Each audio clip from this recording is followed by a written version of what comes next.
electronic and regular notice of this meeting was provided to the Daily Record and or the Star Ledger of Morris County, has been delivered to the Township Clerk, has been posted on the bulletin board of the Board of Education office, and at each of the school buildings in the district. Roll call, please. Mr. Kim? Yes. Mr. Cass? Here. Mr. Capello? Here. Mr. Addison will be absent. Mr. Lure? Here. Mrs. Gould? Here. Mrs. Wagner will be absent. Since there's no executive session, we'll go ahead straight into the Pledge of Allegiance.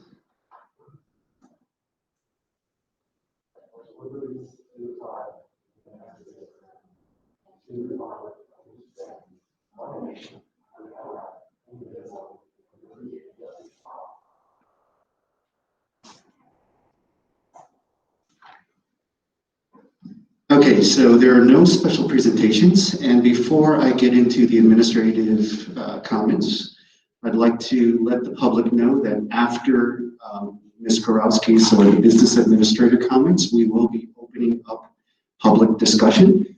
And so please go ahead and type your name and address along with your question in the chat box, and we'll get to your questions after the administration has had an opportunity to speak.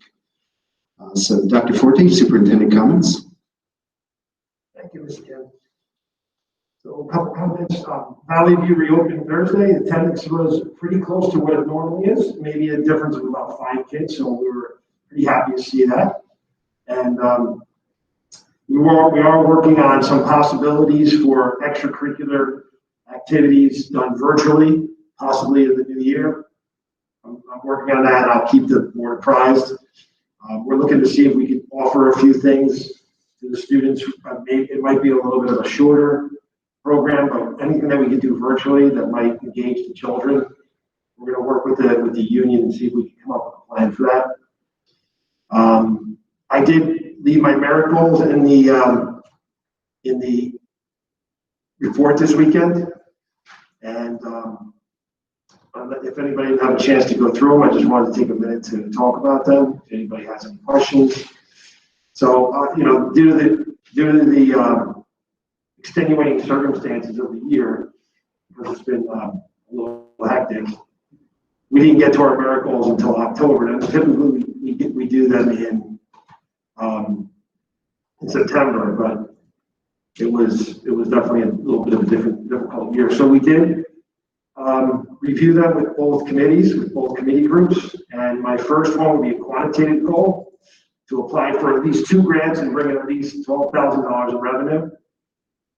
And the second one would be a qualitative goal, create and implement the plan to help families in need to get the resources they need by coordinating with Denville Public School staff with other agencies, including Denville Social Services. The priority report would include the help given and the number of people that were helped by the plan. And I have one more thing to talk about. We come down in front.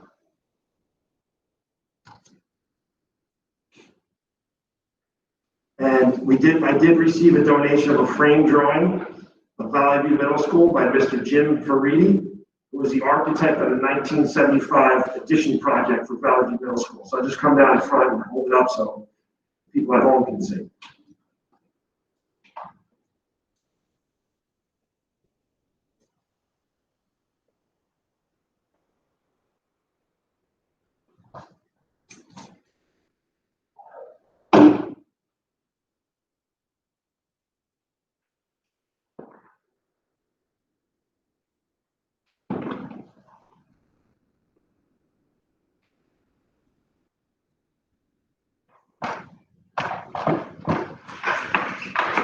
We have it on the agenda to approve officially on the 26th at our next board meeting, but Mr. Faridi came in and met with us. He lives in Pennsylvania, he's retired. He and his son came in to provide us with that drawing because they had it in their house and they were looking to get rid of it and they didn't want to discard it. So it's pretty nice to drove all the way from Pennsylvania and get that to us.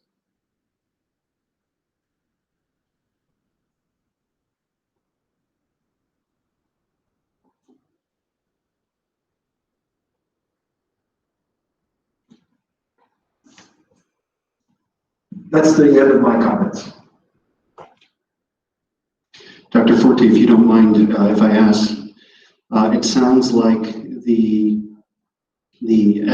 incident or the episode of one case of COVID seemed to have gone pretty well, considering where there's basically no further outbreaks or spreading, and everything that was needed to be done was executed without much comment or issues, correct? Yes, it went as well as it could go. We hope to be able we hope not to have to close for 14 days for a single case in the future if we do have another case. We're getting better, the county is getting better, we're going to provide better information. The county will, with better information provided to the county will guide us better, so it's all a learning curve for us now. I'm not saying I would have done exactly the same thing. I think every case is going to be different. And some of the particulars I can't really discuss because they deal with children, but we will try, if we can, to not have to close for 2 weeks again if the same thing happens. But again, I think everything went great. The fact that we were able to pinpoint it and get the contact tracing done, the actual day that we reported it, I thought that was amazing, amazing accomplishment from the Department of Health, and they've been terrific. So yeah, we're expecting these kinds of things to pop up throughout the year, and we're going to have to be able to deal with it on a case-by-case basis.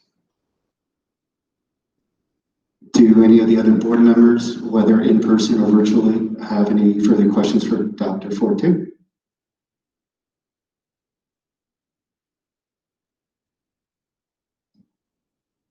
Since there are none, Assistant Superintendent comments, please. Good evening. First, happy Indigenous Peoples Day and happy Columbus Day. We had a great professional development session.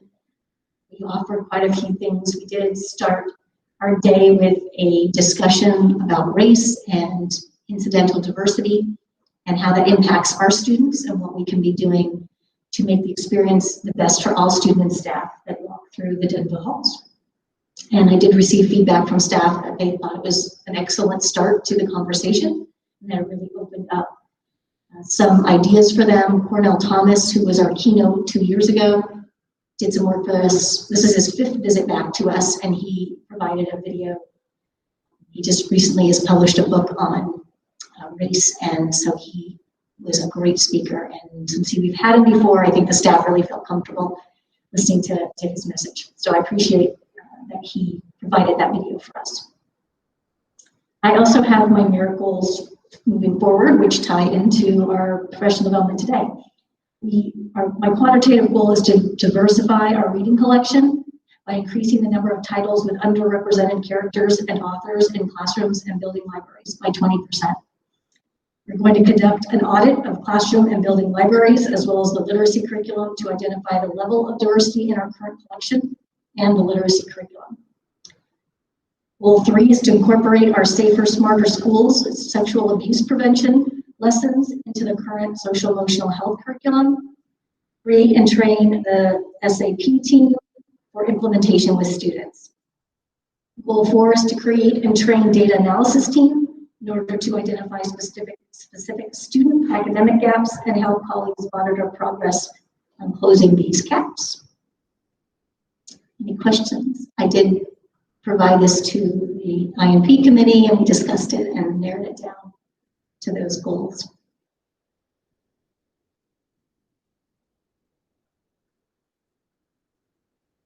Do any board members, virtually or in person, have any questions for Dr. Cullis? Sandy, just one. It came up today on the libraries and the kind of the inventory and audit of the existing libraries. Will we end up obviously with something where we have a pretty good understanding of what is in these libraries when we're done? I'm assuming we will. But I guess the conversation kind of came up with that. I guess the libraries right now, kind of the classroom libraries, I guess were being developed by the teachers. So you're not 100% sure exactly what's in them. So that's part of the reason for the audit. Correct. That is a huge reason, because our students are really impacted by the classroom libraries, and so much of our program is reading as much as they can in the classroom. And we don't know exactly. We know what we've purchased, but teachers get it everywhere. You know, their own collection, they buy it from Scholastic, they buy it garage sales, and build their libraries. So what we have now, we have the Destiny program houses all of our building library information. So we know the 220 titles that we have by authors of color. But what we don't know is what's in our classroom. And so we have to audit, but those classroom libraries then will be available through Destiny, because we'll put them online for each classroom. And then we know as we add to the collection, we'll be able to continually look and see what we have.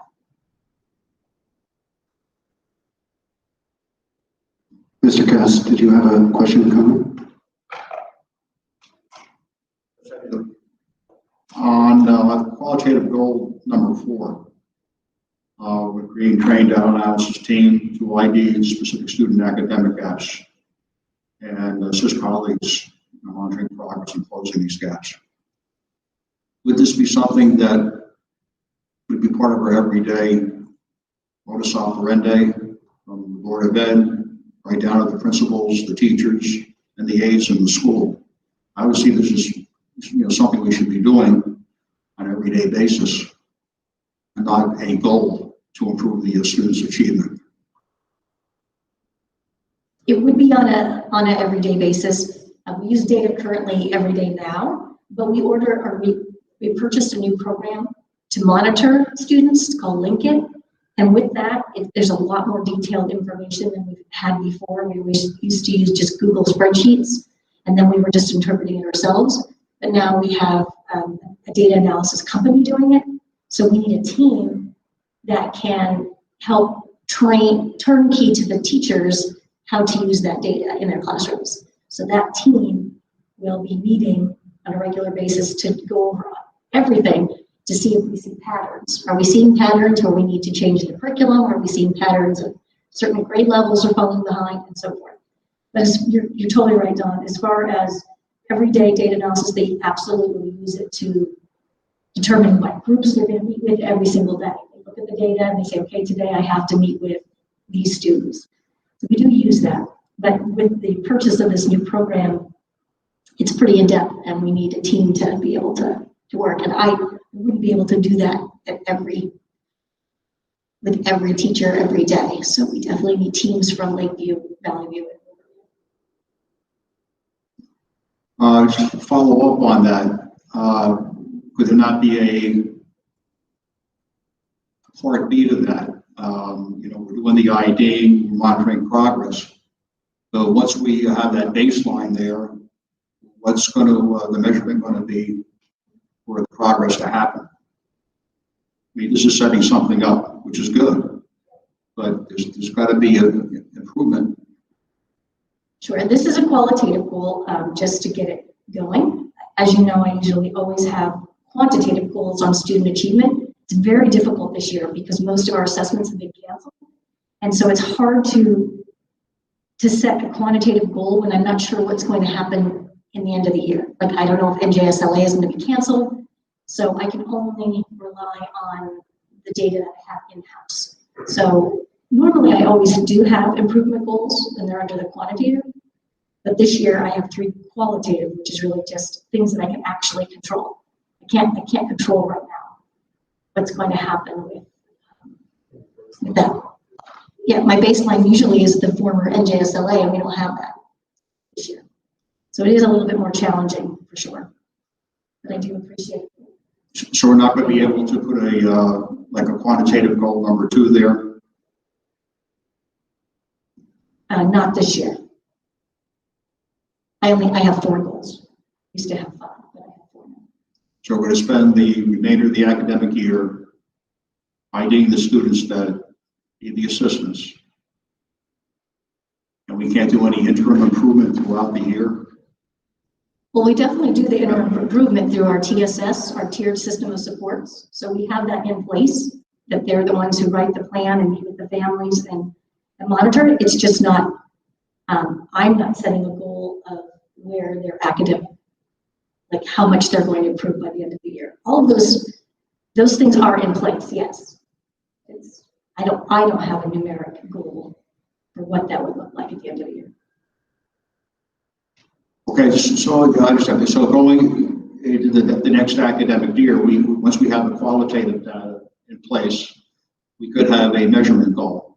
And you know, I don't think the goal would be getting down to finite numbers, but there would be a, you know, on a student by student basis that your grades in math would go up somewhat. It's probably going to, you know, each student learns differently, so it you know, may go up a few points for one student, and some student may make a big change in their mathematics academics. You know, go from being a C student to a B plus student, whatever you want. So I'm not looking for a specific number, but I just think it's important that we invest the time and the effort into the qualitative, that we should have a follow-up with the quantitative to see that there's actual numbers there that show the improvement through our labor. I do agree. And in fact, the last 5 years, I've always had mostly quantitative, which is always challenging because I'm not the one actually teaching them, but I do work closely with the teachers to make sure that the outcomes are there. And this year, it's just really challenging. Dr. Cullis, forgive me because I'm not familiar with this new system that is being implemented, but this is something that typically how long does it take to implement, you know, in terms of putting together a team together, as well as training the entire district on how to use this data that's out there? Like typically what's the lead time? Well, we had our first training today, and the team I'll be meeting with all year, because there's things that have data information that has to go out to the team back to the staff. Even after we've trained them on the program, it's not just training them how to use it, but how to interpret it. We've purchased quite a bit from this company. Like they're housing all of our historic data. They're also providing our testing assessments, so they're giving our benchmarks. So we're using their assessments to do that. So if I'm hearing this correctly, I think the way I interpret this goal is to make sure that the district is able to utilize this very expensive piece of software or whatever it is to its fullest capacity. And the team will be made up of administrators or of staff like teachers. What would the team be comprised of, or who would be the team? Majority will be staff, teachers, but there will be some administrators, probably one from each building, and then mostly staff, probably representatives from each grade level, so that we can turnkey it back. You know, we have team leaders that can turnkey the data back to the teams. And this is a very interesting year because they have very little meeting time. We have reduced their meeting time. So we really need to have a team that's monitoring this, because normally we can meet with them 8 times in a week, and now it's down to 6. So it's a little more challenging, but that's why this team is really important. So yes, that is their goal. I'd like to mention that this has been something we've been looking at. Actually, Cindy and I even started looking at this with you 3 years ago. And one of the things about it is all the data is nice when you have it, but if you don't know how to read it, implement change. This is like 2.0 for us, like data 2.0. We've been doing data analysis and data crunching for a long time. This is going to be much more like downright pinpoint to specific things.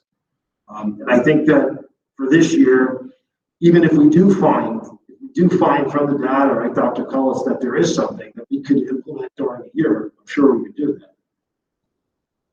Yes, I mean, definitely. It does take our last NJSLA data, which was from 2019, which is our last administration, and it's already in there right now. So in the training today, they were using demonstrations of our own students and showing, okay, who are the bubble students that were between, you know, approaching and meeting, and who are those students. Their assessments are normed on New Jersey, and there's 200 districts using this company in New Jersey, and they're normed, so it gives us a good idea of how they would perform on the NJSLA if we were to take it this year. Personally, I have no problems with qualitative goal number 4.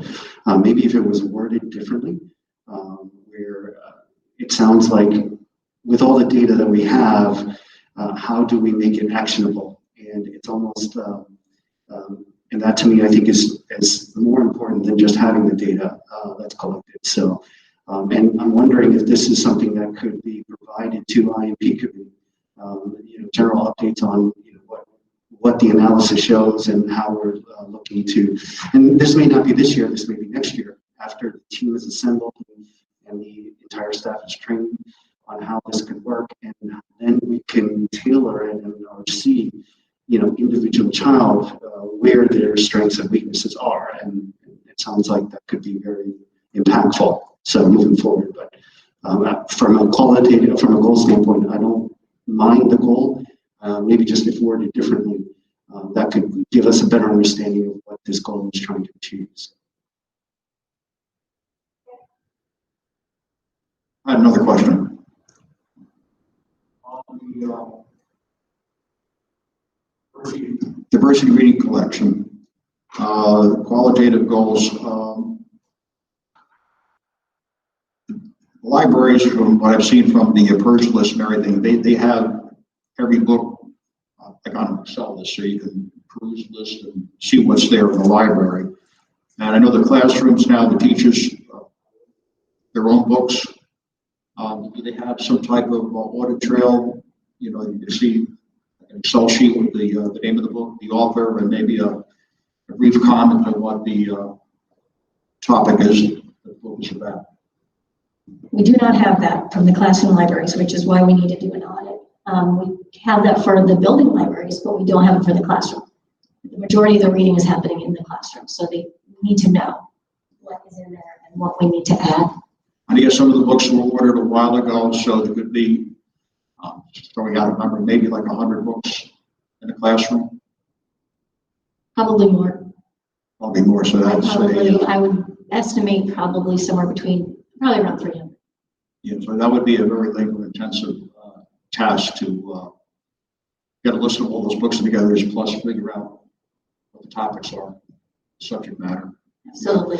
So maybe after the audit's done, I guess that would be part of the project, that we would log in all the, by class, what the books are, and then going forward when they teacher orders the books, and they maybe perhaps purge some of the books they're not applicable anymore. 5 or 10 years from now, somebody would just have all that information there and not have to reinvent the wheel. Yes, exactly. That's what we're hoping to do, because we're going to put it through our Destiny system, which is the same system that students check out books from the library. But then there'll be individual teachers' names with the books from that teacher, so we'll be able to see what comes in and what goes out. Teachers can even use it to check out kids from their classroom if they wanted to, but this way we will have that data moving forward. So whoever, forever on will know what the collection looks like. Yeah, the other comment I have, I spoke to Dino earlier in the day. It was very helpful to give me some of the details that you discussed at the committee, which are very helpful to understand these goals, is coming up with a criteria regarding the diversity in the reading. So we have a balance of diversity, and it's a big undertaking. There's a lot of diversity out there to talk about, just to make sure we're fair and balanced when we come up with the program on the book. So it's inclusive, and everybody's who should be represented is represented. Yes, Sandy, Don touched on something that I don't think we actually thought about really, what we should talk about. Is there a paradigm, or is there kind of a structure for, in other words, what's appropriate, what's not, right? What kinds of books would you put in, what kinds of books would you say no, or maybe too political, to have an agenda, or you know what I mean? So I guess my question is how have you guys thought about how you're going to kind of determine what the structure is and what stuff is coming? We actually do have a template that's coming from TC of how to audit your library to check for diversity, because we're looking for characters of underrepresented groups in different situations. One where they're facing overcoming things, as opposed to incidental diversity, which is just they're living their everyday life and they happen to be a character of color. We're looking for books of authors by color. We're looking for the stereotypes that are in the book, how are the characters portrayed, and so forth. So there is kind of a checklist of what you're looking for. Typically, the books that we have are, even if they have characters of color, they're not written by authors of color, and so those tend to be the ones we just have to look at closely to make sure that there are not stereotypes built in, because sometimes someone of a different community writing about another community, it may not be accurate, and that's what the literature world has found. And so we're trying to find those books. There are tons and tons of suggested lists for us to look at. There's things called the Brown Bookshelf. Teachers College puts one out. I mean, there are many that are put out of books that are good to have in your library for us to look at. Mr. Lohr, Mrs. Gold, any questions or comments for Dr. Cullis? I don't have any notes. Not at this time, thank you. Thank you. Mrs. Gorowski? I would also like to discuss my merit goals. I have 2 merit goals in my contract. One is a quantitative goal, and that is to increase interest income from the fiscal year 1920 by $15,000 in the 2021 school year. I also have a qualitative goal to work with the Department of New Jersey Public Assistance to apply for a second FEMA grant related to COVID-19. Those 2 goals will be the one that I will be applying for. However, I do have a third goal that I would like to do, if time permits, during the school year. I would like to apply and see the Association of School Business Officials International Certificate of Excellence in Finance for the fiscal year 2020 after the audit is complete. I obtained this goal last year, and I would like to apply again, only if time permits. And this will be a non-monetary goal. Thank you. Questions? Go ahead. Yeah, so James, I just want to make a comment. So obviously we discussed Damaris's goals in the personnel committee, and we kind of wrestled between the 3 goals. As Damaris pointed out, she got that certification last year. We've wrestled a little bit with these goals, but we kind of decided that, especially this year, monetary goals to the district were, the ones we wanted to focus on. Not that to minimize in any way the award that you got, and I encourage you to do it again. I think it's a fantastic award. But we kind of, as the committee, kind of wrestled with which ones we thought would be the 2 for this year. We settled on these. But again, I don't want to, diminish in any way the award from last year. It's a tremendous accomplishment, and I personally encourage you to do it again. Again, if time permits during the year, and I'll definitely try put my effort in to apply again.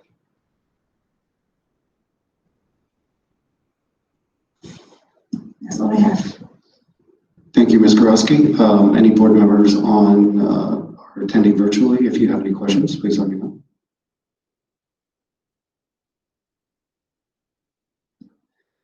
Since there are none, it is 7:59. I will open the discussion for public questions.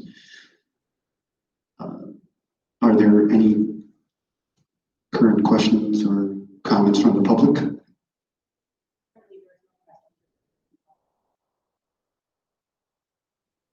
Thank you. I'll give it a minute in case there are any newcomers that wish to post a public question or comment for the board or the administration. Can I ask a quick question? Yes, please. Do we know if there are public connected then? Are there any public?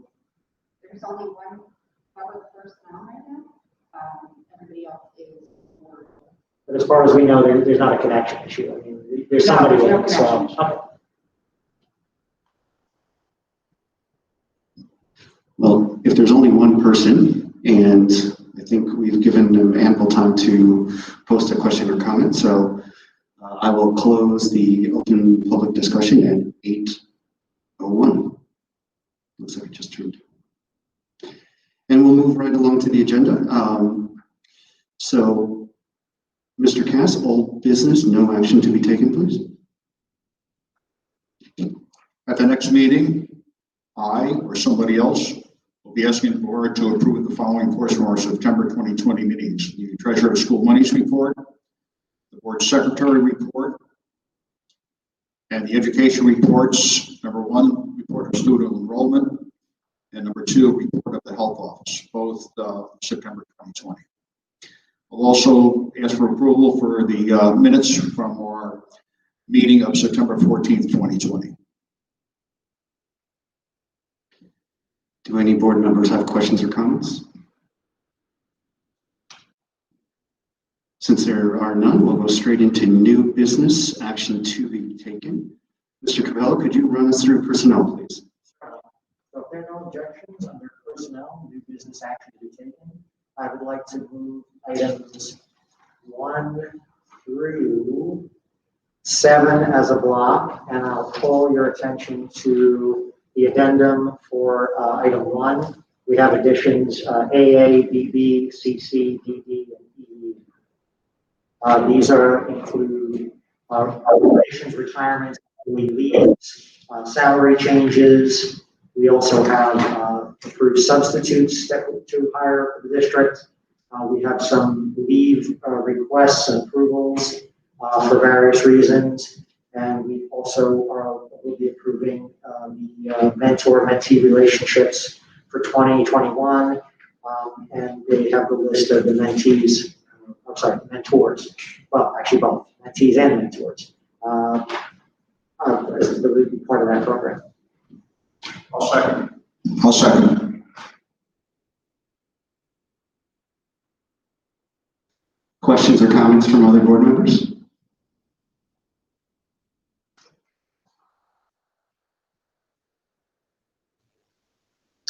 I would like to comment that it's very good to see that we're getting, looks like we're getting a couple of bus drivers that will help us both short and long term.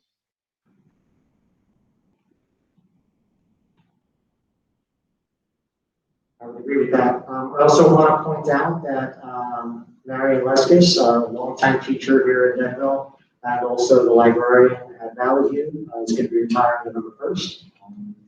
I have my children have had her as a teacher and librarian, and I've also sat across the table with her in union negotiations. She will be missed. Wish her good luck. I second that. Yes, I definitely want to thank Marion for her many, many years of service. She really has contributed to the entire district, serving on pretty much every committee that could be sat on over the years, and really has mentored many of our young staff coming in to the district. So I really appreciate all of the work that you've put in over the years. I'd like to echo that too. I've had a lot of dealings with her as a superintendent, even as a parent, and she'll be missed. It was nice to have her my time here. She helped me assimilate to the district when I first started as well.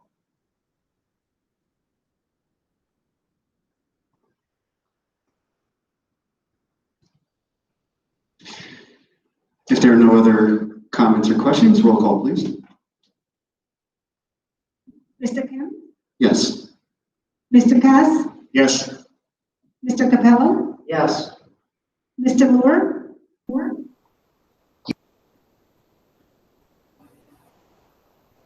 Mr. Lohr, can you repeat that? Yes. Thank you. Is it getting through? Mrs. Gould? Yes. Thank you. Moving on with the agenda for instruction and program, Ms. Gould, can you run us through that portion of the agenda, please? If there are no objections, I'd like to move item 1 under instruction and programming for approval. It's a workshop with expense for a Lakeview teacher to attend a virtual IMSE OG training session. I'll second. Questions or comments? Roll call, please. Mr. Kim? Yes. Mr. Cass? Yes. Mr. Yes. Yes. Moore? Yeah. Mrs. Gould? Yes. Thank you. Mr. Lohr, if you can run through finance for me, please. I would be happy to. I would like to move items 1 and 2 as a block. Item 1 is the board approve the submission of the 2021 safety grant through the New Jersey Schools Insurance Group, Eric West, and accept the grant in the amount of $3,500 for the period July 1, 2021 through July 30th, 2022. And the second item is that the board approve the attached budget calendar for fiscal year 2021-2022. I'll second. Questions or comments? Roll call, please.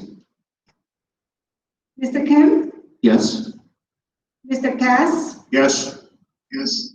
Fellow? Yes. Yes. Mr. Lohr? Yes. Mrs. Gould? Yes. Great. Moving on to the next section of the agenda, new business, no action to be taken. Mr. Capello, could you run us through personnel? Sure, certainly. So at the next meeting, presumably Mr. Anderson will be moving items 1 and 2 under personnel. Again, these include some change vacation days, changes to the TSS members, and also teachers attending conferences, as well as a provision to approve a non-pensionable bonus of $3,500 for Tina Theodoropoulos and $1,500 for Sky Sardinopoli for the achievement of the National Blue Ribbon Award from the U.S. Department of Education for this year, 2020. Questions or comments?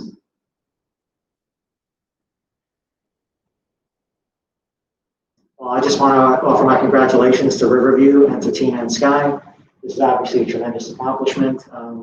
I think, Steve, how many are blue ribbon schools are there in the country? Or, I mean, in New Jersey, we're talking about nine were awarded. So this is, Steve is, I think, described this as a once in a career, once in a lifetime accomplishment. So obviously we're tremendously proud of it.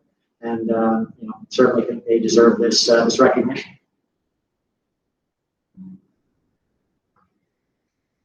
Thank you, Mr. Capello. I definitely agree. Moving on to the next part of the agenda, Mrs. Gould, if you don't mind, could you run us through policy revisions that we'll be reviewing for the next meeting?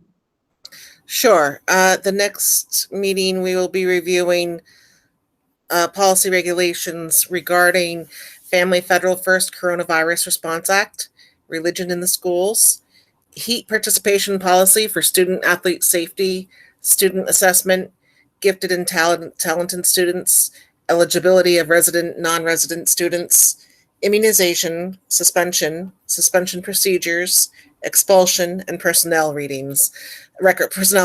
And this will be for the first reading that we vote on at the next meeting, correct? Thank you, Mrs. Gould. Questions or comments?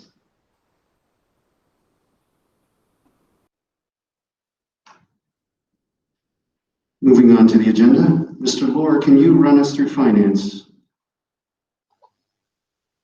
I would be happy to. The next meeting, someone will be moving items 1, 2, and 3. Item 1 is for a student to attend, I believe it's out of district at the Arc of Union City, Kohler Academy. The second one is accept the grant award for the Coronavirus Relief Fund grant in the amount of $49,617. And finally, that the board approve the discard from Lakeview School of a Panasonic television manufactured in 1998. Questions or comments?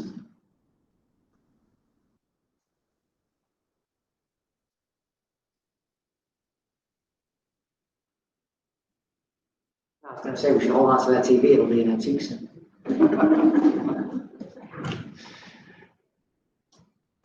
Mr. Cass, if you can run us through operations, please.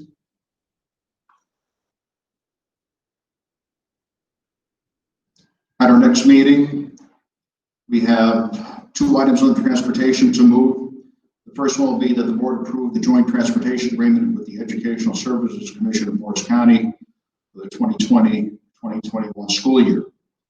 The second item is to approve the parent transportation contract for a student at a prorated cost of $1,305.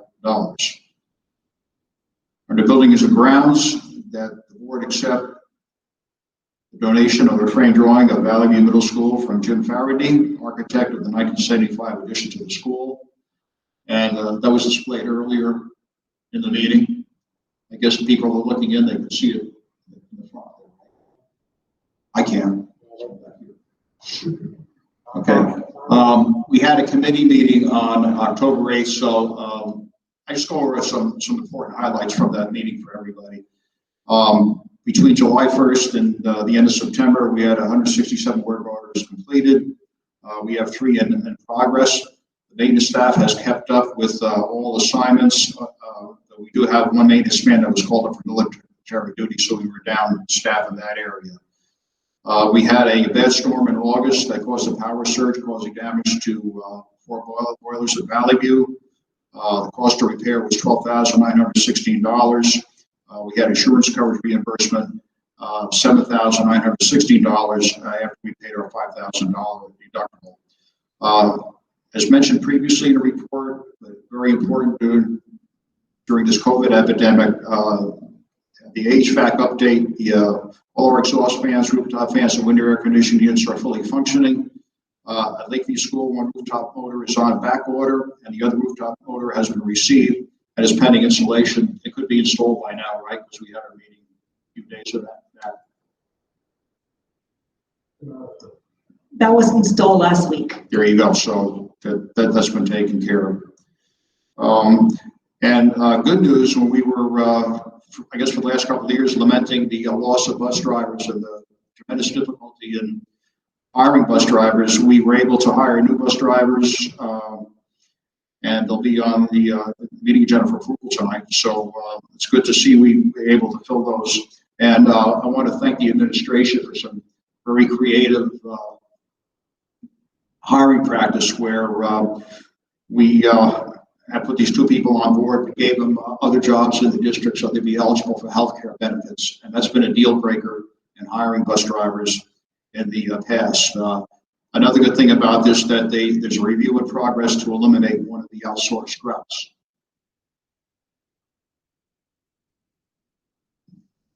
Thank you, Mr. Cass. Any questions or comments?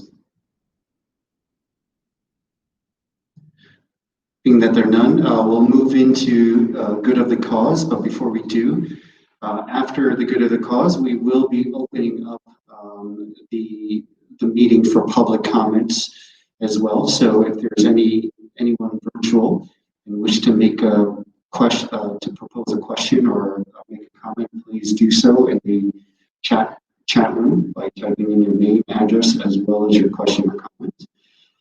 So for the good of the cause, does any board member or administrator have any comments, committee reports, correspondence, discussion items that they wish to present?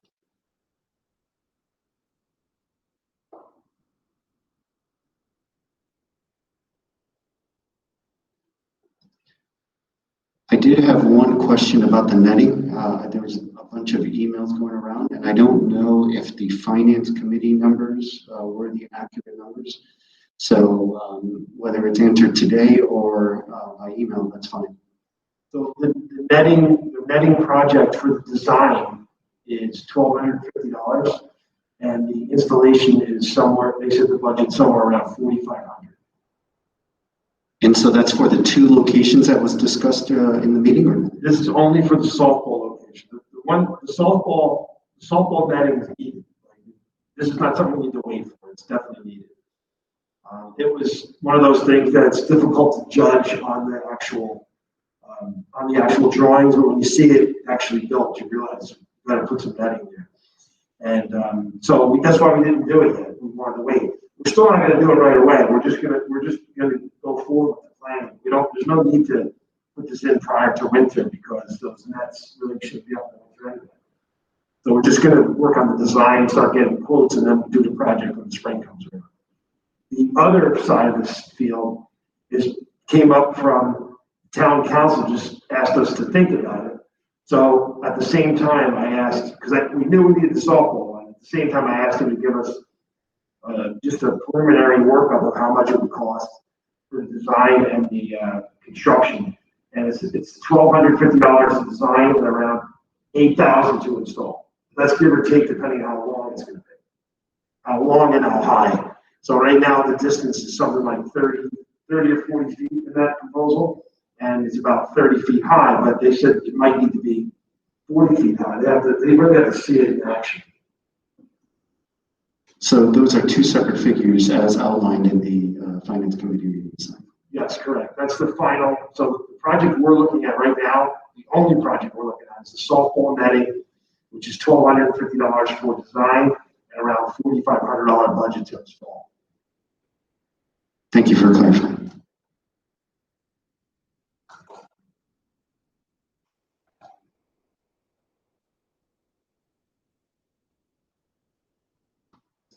Mr. Cavella, did you have a question or comment? Just real quickly, I sent out the IMP committee meeting minutes over the weekend, if anyone has any questions about that. I just wanted to call out one discussion. We had a long discussion about the instructional minutes, how that's changed. So Sandy had put together a spreadsheet and there was an attachment in the minutes laying that out by grade level. At Valley View, the numbers are very comparable because of the structure of the way that the program's set up there. There are places in the elementary school where obviously necessarily we've lost minutes. We've lost instructional minutes to things like hand washing, taking the kids outside for snacks, or things that just tie up time. So there are times that are being lost, some in math, some in LA, some as you go through the grades, social studies and science, there's a significant amount of time. So we had a long discussion about what does that mean, obviously, going forward. And we had, Dr. Cullis is obviously going to be looking at that really closely. But, you know, we're doing more as a district, I think, than many other districts around here. Many districts don't do any real afternoon program. If they do, it's very light. We have a pretty rigorous afternoon program by comparison. So in terms of the instructional minutes, I think we're doing very well. But obviously, we should all be aware that, you know, there is time being lost. That has to happen. There's things that have to go on now that didn't have to happen before. So the administration is very aware of that. We have a good conversation with the committee, and obviously, I'm sure we'll be hearing more about it. But I just wanted to raise that to everybody so that they were fully aware. So, Sandy, is that a kind of an accurate representation of the discussion? Thanks. Thank you, Dino. And I'm glad to see that we're trying to break it down, analyze, and fill in the gaps where needed.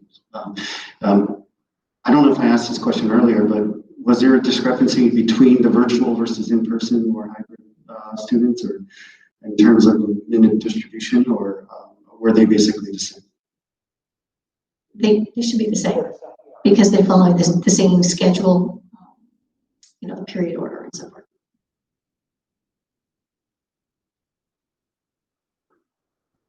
I did have a question about the gifted and talented portion in the minutes. It looks like that it was really just how the regulatory changes were based off of how we report or the reporting requirements. Is there any look to make changes to the GNT programs within the district, or is it sort of put off to the side for maybe next year? It has been moved forward. I've been trying to work on this for a couple of years, but it seems like it keeps getting pushed forward on the curriculum cycle. However, there are things that we have to do now based on the new law that went into effect of July, and that is identifying students starting in kindergarten, which we have not done in the past. So we will be looking at ways that we're going to do that. We do have to do the identification. Likely we'll have to do the screening virtually. So I'm working with Riverside Insights to figure out how, you know, if we're going to purchase a program to be able to do those virtually.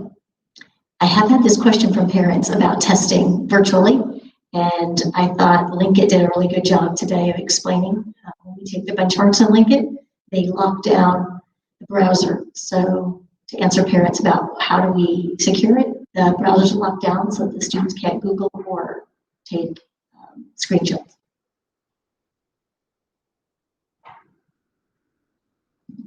Thank you.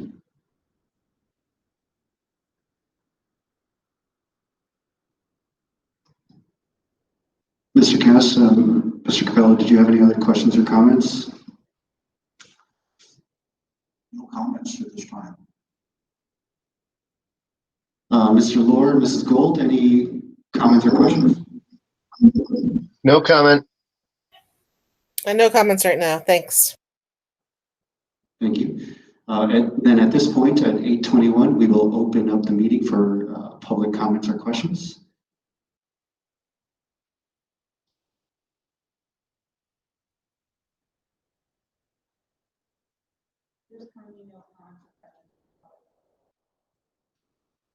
And do we just still have one public member? Yes. Okay, well, then I'll go ahead and close the public comment section at 8:22. And will there be a need for an executive session afterwards? No, there is no need for executive. Move we adjourn? Second? All in favor? Aye. Aye. Aye. Any nays or abstentions? Thank you, everyone. That concludes our meeting for tonight.